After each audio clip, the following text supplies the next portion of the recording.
గతంలో 5 సంవత్సరాలు మనం చూసుకుంటే ఎన్నో సమస్యలు, అసలు అసాధ్యమైనటువంటి సమస్యలు.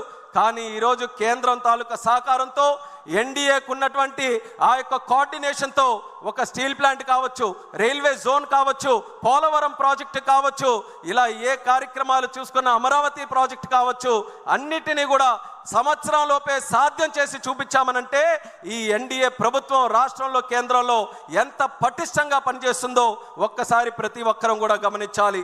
తెలుగుదేశం పార్టీ తాలూకా చరిత్ర, తెలుగు వారి ఆత్మగౌరవం కోసం పుట్టినటువంటి పార్టీ, పేదల కోసం, బడుగు బలహీన వర్గాల కోసం, కార్మిక కర్షకుల కోసం, మహిళల కోసం, అలాగే వెనుకబడిన వర్గాలు, ఈ తెలుగు జాతి తాలూకా అభ్యున్నత కోసం తెలుగుదేశం పార్టీ కృషి చేసింది.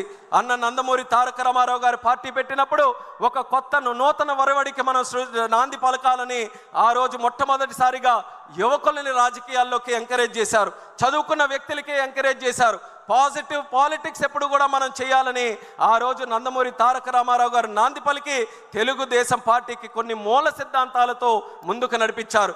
ఈ రోజు వరకు మనం గర్వంగా చెప్పుకోవచ్చు, ఏ మూల సిద్ధాంతాలతోనైతే తెలుగుదేశం పార్టీ అనే మొక్క ఆ రోజు నందమూరి తారక రామారావు గారు నాటారో, అదే మూల సిద్ధాంతాలని ఎక్కడా కూడా కాంప్రమైజ్ కాకుండా, రాజీ పడకుండా ఈ రోజు వరకు ఆ సిద్ధాంతాల మీదగే ముందుకు నడుస్తూ వెళ్తున్నాం.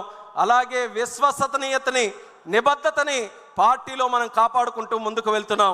మరొక ముఖ్యమైనటువంటి సిద్ధాంతం నందమూరి తారక రామారావు గారు పరిచయం చేసినటువంటిది సమాజమే దేవాలయం, ప్రజలే దేవుళ్ళు అన్నటువంటి మాట కేవలం తెలుగు జాతికే కాదు, ప్రపంచంలో ఎవరున్నా ఎక్కడున్న వాళ్ళందరికీ కూడా స్ఫూర్తినిచ్చే విధంగా ఆయన నోట వచ్చినటువంటి మాట అది. అటువంటి మాటని ఒక సిద్ధాంత రూపంలో తయారు చేసుకొని పార్టీ తాలూకా కార్యక్రమాలు చేశాం.